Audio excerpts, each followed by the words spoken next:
Right, well, I've got a couple of things I'm going to read out tonight. First thing, I'm going to read out a poem that I wrote very recently, and it's about an encounter that I had.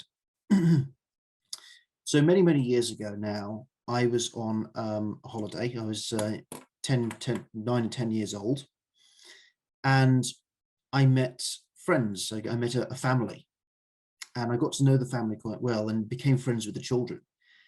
And obviously the holiday ended, and this was in the era before Facebook and Twitter and the like. So I had to say goodbye to these friends, and it was a very hard thing to do.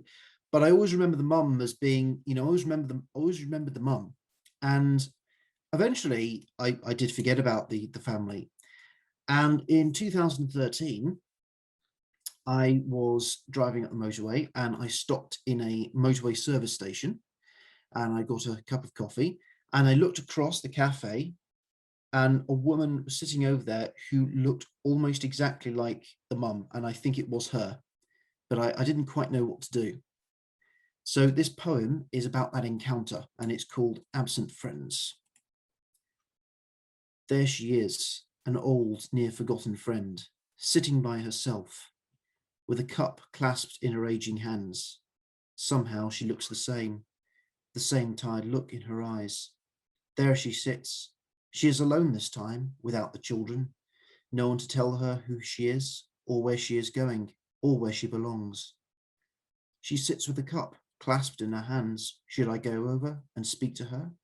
Will she even remember me? I doubt it. Then I blink, and she's moved away. She's off again to some destination. Whether it was her, I'll never know. All I'm sure of is that she's going away again to a new place, perhaps an absent friend, even more so now.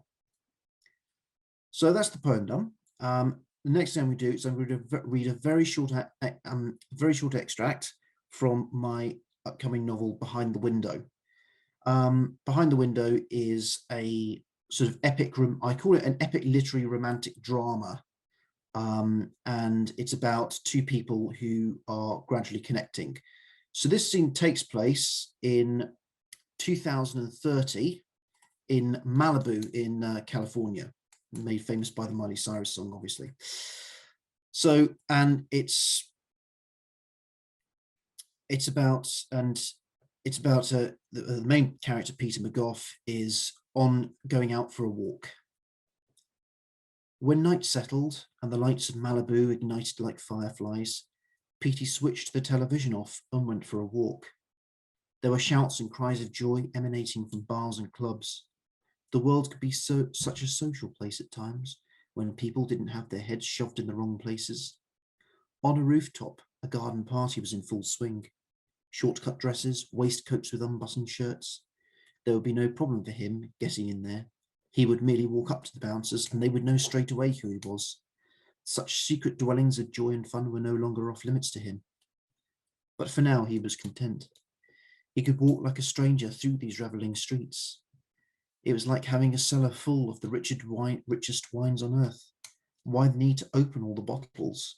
Why not leave some of them to gather dust and remain sealed in there with their liquid joy? There was a common misconception about Malibu, that it was a place reserved for celebrities with exclusive parties and million-dollar homes. That was simply untrue. It was a place of self-discovery where you could melt into the background and start again. That's what it had done for him anyway. Here you could change for the better, make peace with your past. You could get over the pain of losing your wife and daughter. You could stroll along the beach in the evening light and feel the sense of hope for your future. Most towns and cities had burnt out men who walked alone. Not Malibu. It was a safe haven for the soul.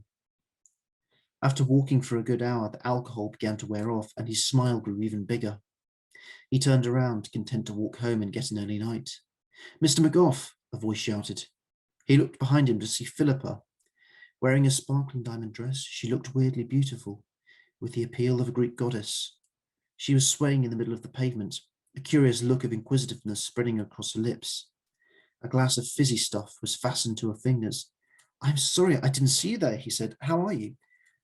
Yeah, I'm good. Busy, she giggled. "What brings you out?" "Oh, just stretching my legs.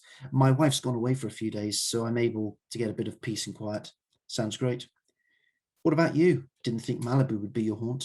Oh, a maid of mine's having a party here. She gestured with her hand behind her to a bar. There were no drunks in it, just socializing and enjoyment. That was part of the beauty of Malibu. Not everyone needed to get flat out wasted. Cool. How are studies going? Yeah, they're going all right. I'm not studying right now. I'm doing an internship over the summer with a newspaper. Oh, yes, I'm sorry. Yes, I remember. You mentioned that on the phone. Philip looked at the ground, then back up to him. Do you want to join us? If it's not inappropriate, I mean.